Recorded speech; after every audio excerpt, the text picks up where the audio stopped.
But doing that stuff in those same clubs, we were drawn. We were drawn. We were outdrawn Hogan and all them. Yeah, my dad was still here. He'd tell you, he'd talk your ears off on that. I gotcha. You know? So you do have the opportunity to wrestle in WrestleMania 1 against Brutus Beefcake. How does that come about?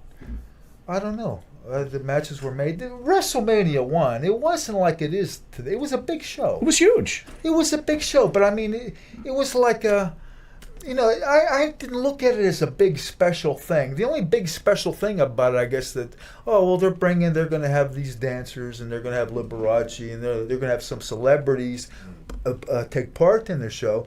But it was just a big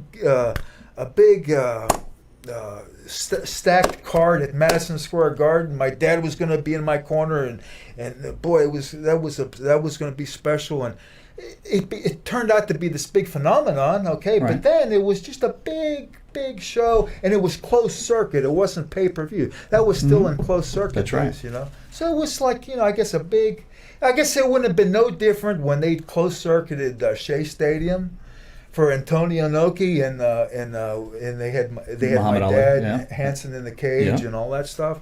So I just took it like that, you know. But now it became this big, you know. Yeah, outrageous thing. speaking of Hanson, I know you wrestled him later on in the AWA. He was in studio.